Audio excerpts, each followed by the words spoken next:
Well, welcome to the station of decapitation without your head. I'm Nasty Neal. We're joined by the returning Kevin Lewis, director of The Accursed. It's very cool to have you here again. Thank you, Neal, for having me. Appreciate it. Now, I was a big fan of your previous film, and this is much different than Willy's Wonderland. Yeah. Was that intentional? Like, I want to do something, much different? Yeah, it was that. It was also, I got the script. George Lee, a producer friend of mine, brought me the script, and I read it, and I was like, man, I got to make this, But yeah, I wanted to do, in Hollywood, you can get pigeonholed very easily. And I wanted to do something, I love Willy's and I love the tone of it. I love making that movie. It will always be very precious to me. But I wanted to do something that showed a different side, a little more intense, a little more, narrative, pushing the narrative forward and working with the actors. And it was cool. It was an all-female horror film, it was different. It was challenging. So all those above, and I think Rob Kennedy wrote a great script, and I just I got to be a part of this. So. Yeah, I mean, I'm a huge horror fan, and that's part of what's cool about being a horror fan is I like a real bloody, gory movie. It really depends what I'm in, something silly or something, thought-provoking. It depends what kind of mood you're in. Yeah. The idea, I wanted to make more of a throwback, to the vintage horrors of the 70s with Rosemary's Baby and The Omen, Exorcist, The Changeling, that kind of vibe. Whereas Willy's was kind of a love letter to the 80s, with Evil Dead and things like that. So I felt this was really kind of a cool, vintage horror vibe to do. So. Yeah. Did you know the writer at all, Rob Kennedy? No, we just met over the script. And he's a great guy and great to work with. We hit it off immediately and just saw the same movie together, so it was great. Was he on set when you're making the movie or? No, the sad thing is Rob is in Ireland and COVID was still going on and they had shut down so that you couldn't do outside the US travel. So yeah, we never got to meet. I just flew for the first time in August since COVID. Okay. Wow. Yeah. Something, right? Yeah. Which you had COVID pretty bad not that long ago, right? I did. I had it right before Willy's came out. I was in the ICU for 2 weeks. Wow. Well, I'm glad that was crazy, buddy. That's another thing too, being that close to death, and really that close to death. It was I don't have any fear, So when I got out and Willy's came out, it's to go make this movie. It's yeah, let's go do it. I just don't, time's precious. We have to enjoy every moment we have. So I was let's, some people go, they wait for the perfect script or the perfect thing to click in. And then I was no, you make it perfect. You make it the best you can be. And when I read Rob's script, I was this is great. This is totally what I want to do. Let's go for it. So. Yeah, I don't like to make the interviews about me, but right when I turned 40, I was very sick and almost died. I was in the hospital, and it was the years recovery and stuff. But it did change my life for the better ultimately because, we're not here forever. So while you're here, it's best to do stuff you'd like to do and be with people you want to be with. Yeah, that's great. How did it change your life? What? Well, that's when I at the time I was 360. I've lost 180 pounds. I stopped drinking. I started walking every day, and just a lot mentally a lot better, not just physically. Healthier. Yeah. Good for you. That's great. Well, thank you. I appreciate that. So The Accursed, I really like. Like I said, I like all different things. Probably 70s horror has got to be up there for me for one of my favorite kind of films, and you don't see a lot of it today. We see a lot of throwback stuff to the 80s. Yeah. And Meg Foster is just amazing. And it's a great cast, but Meg Foster is just, I like witches in movie. You don't really see a lot of great witches, but she's got to be up there for one of the best. She's incredible, right? I mean, she's such a sweetheart and she's an icon. She's done so many fantastic movies, and working with her was just a pleasure. I mean, I can't say any more good things about her. She's just awesome. And she brought Miss Ambrose to life. I mean, even her sitting in the bed, just sitting there. Right. She has presence. You feel it, right? Mm-hmm. that's hard to do, man, as an actor, you know, when the air is thick when she's there, you know, so it's just great. Yeah. Yeah. There's so much presence, and really like brave of her to play this role, because it's not, you know, she's not great looking in the movie intentionally. Yeah. So yeah, no, she's no fear. Meg's no fear. And you know, that opening scene when she's doing the spell and things, it's like she's speaking in tongues. She's going to a place that none of us have been to, right? She's just out there. And what's interesting with Meg is when she's finished, she forgets it. She doesn't know what she did. She doesn't remember. So yeah, she's kind of, it's like a out of body experience for her. So for something like that, then like, is it hard then if you want to do multiple shots of it, if it's like different each time? Well, it's funny you say that, because there was that scene and I had the camera on Alexis, and when she was doing her coverage, and then Meg started going crazy, and I told the cameraman to flip it over. And so we did that. And Meg was like, she went crazy. And then she's like, wait a minute, I thought the coverage was on her. I was like, but Meg, you were so good. Like I had to get it to you, you know? So yeah, you know, you just got to be in that moment, and it's kind of shooting from the hip. You just got to go with it, go with the flow. So yeah. This might be a silly question, but when you write in a script where people are talking tongues, is it written out, like, or is it kind of up to the actor, like what exactly they're going to say?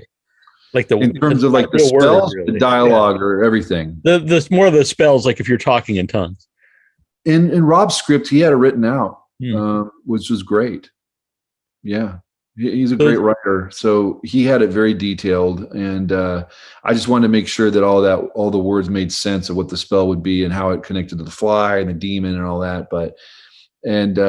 Yeah, Meg did that whole speaking in tongues a little bit when she got, you know, that was her, but that was the dialogue in the script.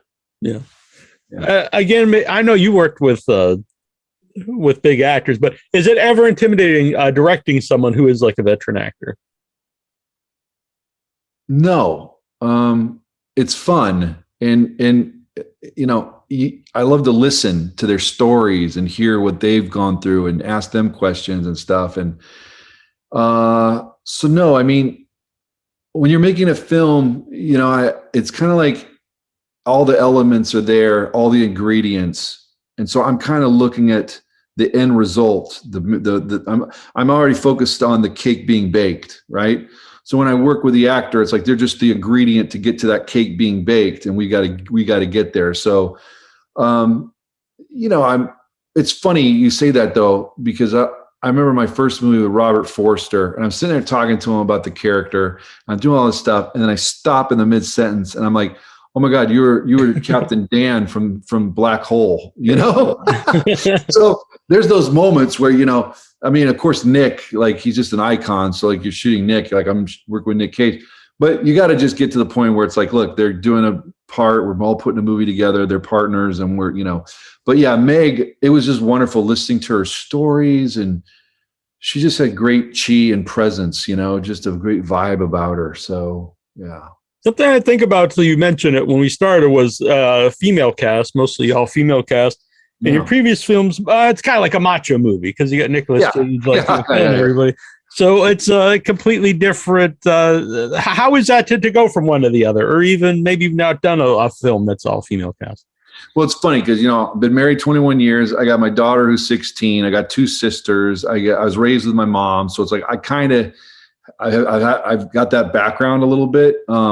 It was exciting for me. It was a challenge. Mm-hmm. You know, I think we're such in this world of political football, and it's like, you know, identity politics and stuff like that. And it's like, you know, I felt like I'm a guy. Yes, that's for sure. And but you know, I kind of understand the travels of what's happened. I have a daughter. I kind of looked at Sarah Gray as kind of the character of Elly as kind of like a daughter figure.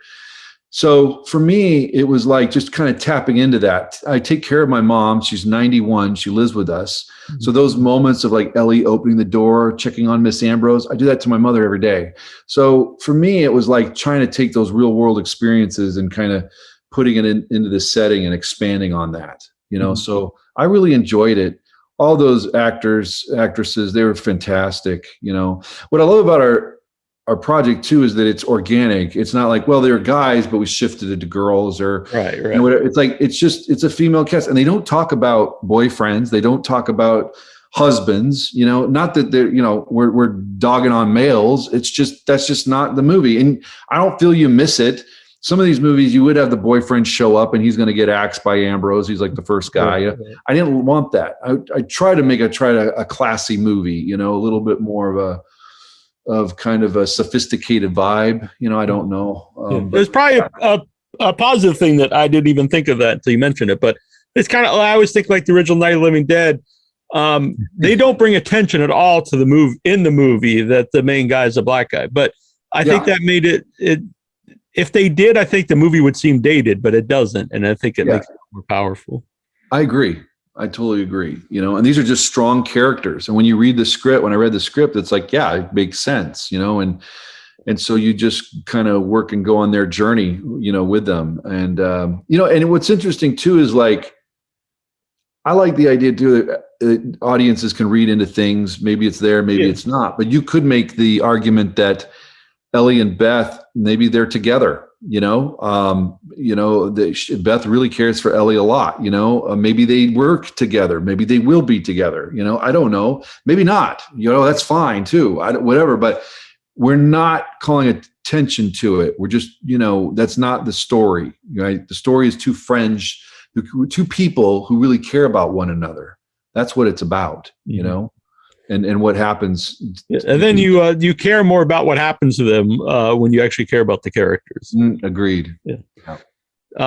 So I forgot to mention, it is coming out October 14th. Did you do any festivals or any screenings with an audience yet? No. We just finished the movie. I know we're going to be at this festival called Horror House. I think that's at the end of October, but no, we're coming out October 14th. So we just got it finished and delivered. So we're just made the date. Yeah. Well, I guess if you already have a release date, there's no real reason to do the festival. I mean, it would have been fun. I mean, I would love to see it with a big audience. It'd be great, you know, but yeah, it's exciting that it's going to come out. The trailer dropped last week and we've gotten good feedback on that. So yeah. And the poster art's cool. And it really is. I really liked it. Not just because you're here. Yeah, I shouldn't say that because some people catch on to that. They're like, "Well, you didn't mention that." But so how about casting Sarah Gray for Elly? Oh, and Sarah's wonderful. You know, she read the script and loved it. We had a Zoom call, and she's just such a great, kind-hearted person, and she's just got such positivity. She glows. You know, and that's what I wanted for that character, because that character is going to be run through the muck, right? It's going to go through a lot. And I wanted the idea of a loss of innocence, you know, because she is kind of naive, you know, doesn't know the world that she's tampering with, you know. I love that scene when she comes in and she comes from the cellar and then she comes back, she goes, Miss Ambrose, like she's now ticked off and now she's going to take it. She thinks she's taking it into her hands and control, but then, you know, things happen. But she's just, Sarah was just wonderful. She's a great partner. You know, we worked on the movie and say like, this dialogue is just not rubbing me. She's like, oh yeah, no, let's do it this way. I was like, yeah, can you do this in a look? Great. You know, so we really worked well. I would come to her and say, I've got this, I'm thinking about doing this. She goes, I was just going to talk to you about that because, you know, that's what it was like really simpatico. Our minds were, you know, connected, which was awesome. I was like that with the whole cast. You know, Mena was fantastic. She came to me, she said, what character should I draw from film or television or books or what? And I said, Nurse Ratched came to mind. Oh, you know, because I can definitely see that now that you mention it. Yeah. I feel like she's kind of in her zone. She's doing her thing. She's evil as hell, but you know what? She doesn't think she is. She thinks she's doing the right thing. I always think that's the best villain is someone in their mind. They're doing it. I think that's even creepier if someone actually thinks they're doing the right thing. Oh, for sure. Yeah. Who's a villain, you've got to believe you're in the right. You're doing the right thing, you know? Mm-hmm. So yeah, Nurse Ratched inspired her. It's cool. Like I would ask the actors, like I asked Sarah DeMont, like, what scares you? and she'd say, oh, something in the dark, you something you can't see, da da da. I say, okay, great. Why is that? Well, it's because your vision, or you think about something. I really want to get in the psychology of things. So I really kind of tapped everybody and said, what scares you? What makes you, gives you pause? What thinks, and to me, that demon is kind of represents this invasive of a woman. The worst thing you could do is like invade them without their consent. And that's what he does. He comes out and in. Right. And so that was really kind of unnerving to the actresses on the set, so yeah. I would think as an actor too, if you get connected to the role, then no matter what you're doing, you're in the role then. If you're connected to, how emotional and psychological you want to play the character. Oh, it was great. I mean, the two Sarahs, Sarah Grant, Sarah DeMont, they would be talking and you'd pick up the headphones, Neal, and I'd be listening to them and you'd think they were just having a conversation with the two Sarahs, but they were actually running lines as Elly and Beth. Yeah. So they had that connection and that realism. And Mena was really cool because she was kind of off on her own, doing her own thing because she really wasn't part of the group. That's her character. And so she had her like Nazi boots on and she was just like getting stirred up and everything, getting fired up. It was really cool watching her, the way she works and how she was tapping into that. So yeah. I don't think I've seen her play a similar role like that before. She's awesome in this movie. I just think she's great. Yeah. How about back to that when you were saying like when you said like Nurse Ratched, when you read a script, do some like other characters pop in your mind? Like if someone does ask that question, like maybe this is a similar person to watch or.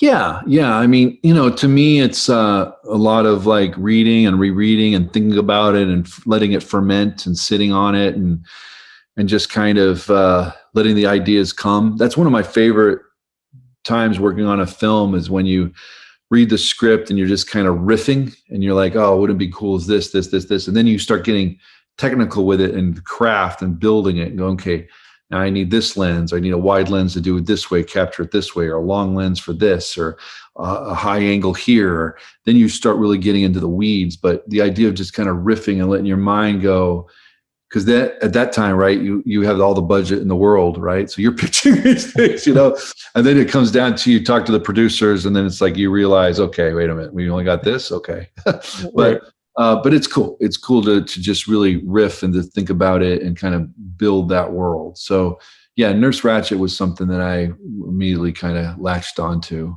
with Alma. Yeah. Speaking of the demon too, my friend Troy James plays the demon. So as soon as I saw that, I messaged him. I was like, "Oh, you're in this movie that I'm about to watch," and he told me he didn't watch it yet, so he wasn't sure. Okay, but he's so great to work with. He's super nice. He's super nice. He's an awesome dude. Did a great job. Yeah, I told him maybe he could have been in the movie a little more. Is my only thing. Sequel. I'll tell Kevin Lewis more demon than that. Right. Yeah. The Accursed or something, right? The sequel. Yeah. Is that? I think sometimes that's kind of overlooked. Acting someone does when they're playing a monster, because I don't think it is important. It isn't like anyone could do this. Absolutely. I mean, it's a huge part of the movie, and they're talking about the demon the whole film. The interesting thing I like is that we all have demons, right? So that we all have demons. We have to face them, and if you don't face them now, you're going to face them later. And so we take that theme, but then we actually build on it and manifest it and make it a physical presence in the movie, which I really liked. Yeah, that there actually is a demon.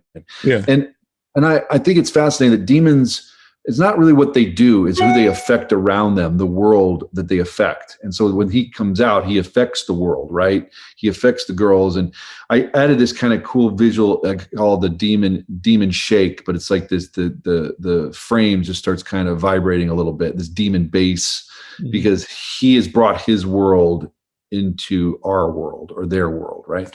So I always thought that was kind of interesting. Yeah, I've always thought about the origin of that saying, fighting your demons, and I think a lot of it is, back at a time when people didn't understand, what alcoholism is or anything. They probably thought they really were, possessed by a demon. Totally. And then and maybe there is, I don't know, but yeah, for sure. But I think it's interesting to think about any of the origins of any of those words. Who did the effects? Was it someone you worked with before? So Cinema Makeup School did the demon. That was a practical suit. They did a fantastic job. Devin and Oliver. And then we had Dave McAdoo did the artwork for it. He did like the production design drawings. And then we had a great company called Entropic, Nate Robinson's company, Entropic. They did the VFX. They did just a fantastic job. So they augmented. They did the flies and things like that. That whole fly is CG with the 360 camera going to land on the fly. So they handled all the VFX work. I like to do practical effects and then do enhance VFX and just and like paint strokes and just brushes, just enhance it a little, you know. I think what's cool is I got all the Willy's guys back. I got Dave Newbert who shot Willy's. He was my DP. I got Ryan Liebert who cut Willy's. He was the editor. I got Emwa who was the voice of Willy and did the music for Willy's. He did the music for the Accursed, which is completely different, you know. He did the 2 songs too. Oh, very cool. Yeah, I actually have that in my notes about the ending song. Yeah. It's kind of a spoiler, but I won't mention. But it's very cool. Yeah. So make sure you stay. That's one thing that annoys me on a lot of streaming sites is that they don't let you really see the credits. They fly through it like in 2 seconds. Oh, they do. They immediately cut away. Oh, it drives me nuts. I was watching the Curse the other day, the werewolf movie with Boyd Holbrook, and it's on Hulu. And it ends. I'm kind of digging the score, and I'm starting to see who did it, and I'm curious, you know.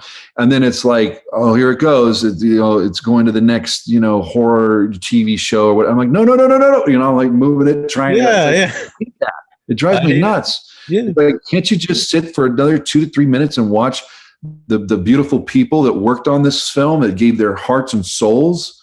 Everybody tries to make a great movie. No one sets out to make a bad movie. Can you just give a little bit of your precious time to admire these group of people, these craftsmen? So it drives me nuts. Yeah, and I won't name like a lot of the streaming sites, but they're dedicated to people who love movies. You think they would have more, respect for that. No. Even happens sometimes that I go to the theater every week because I think it's the best way to watch a movie possible. Yeah. I went to see Smile Friday, and as soon as it was over, they turned the lights on and they came in to start. I was like, I want to sit here. There's also something about it, like over, and you soak in the music, and yeah. Oh, it drives me nuts. Was Smile good? I hear it's really good. I loved it. Yeah, I thought it has a lot of. First of all, it's really cool to look at, and it has jump scares, which I'm not against. I know some people are, and the ending's crazy. But it also has a lot of good themes in the movie about like grief and suicide, and so I think it's got a lot going on there. It's really good.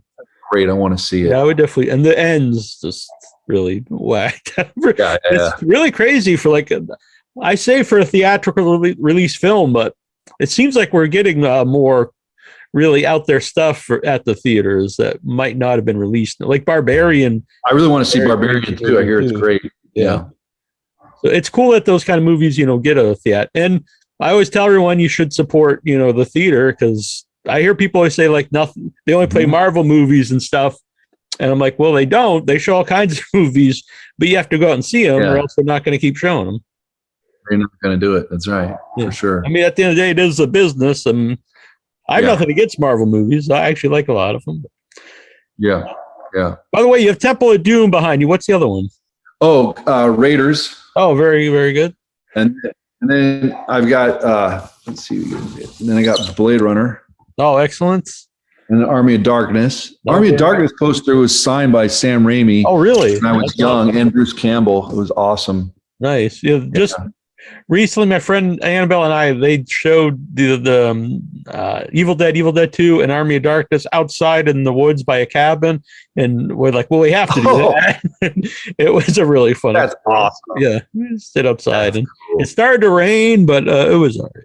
But it was a very fun. Yeah, Raiders and Army of Darkness, like Raiders is, my favorite movies all time. That was a movie where I realized what a director does.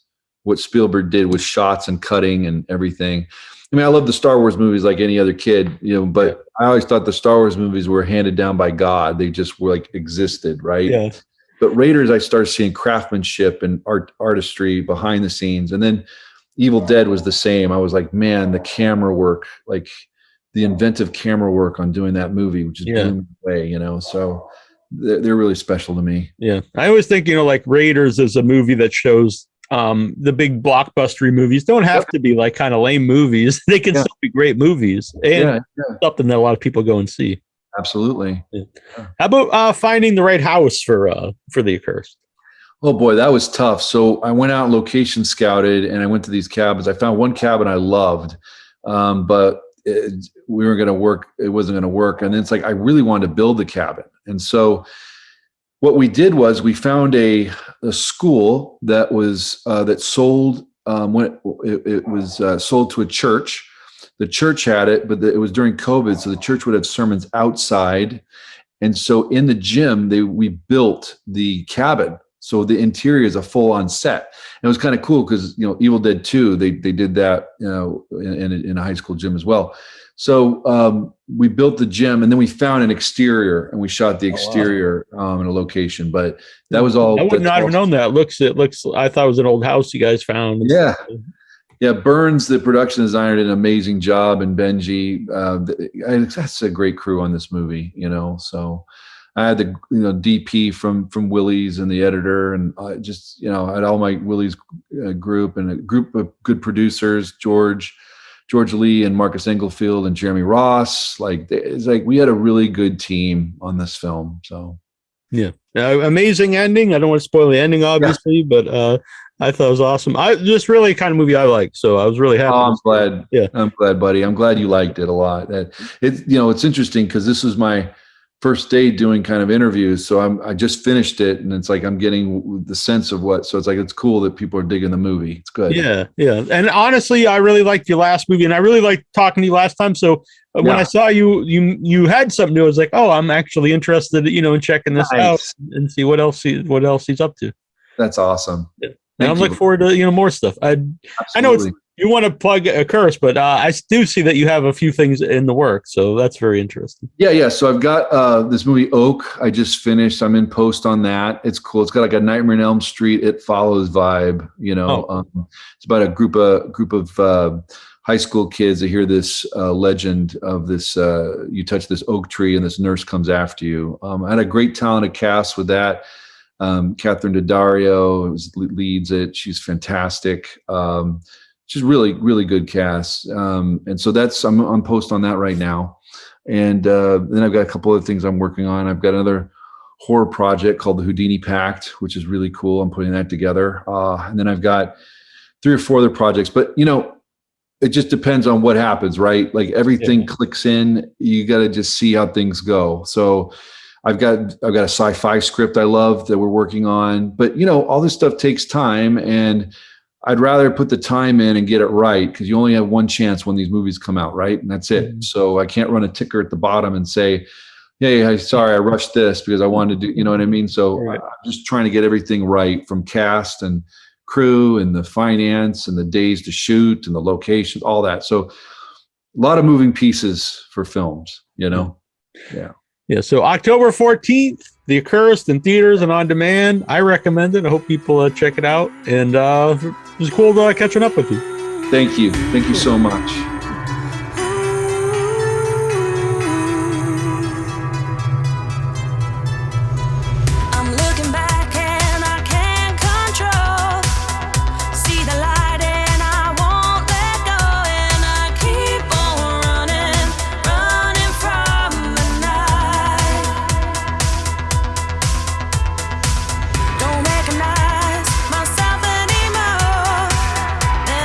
Showing an empty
Feel the night and I lose control.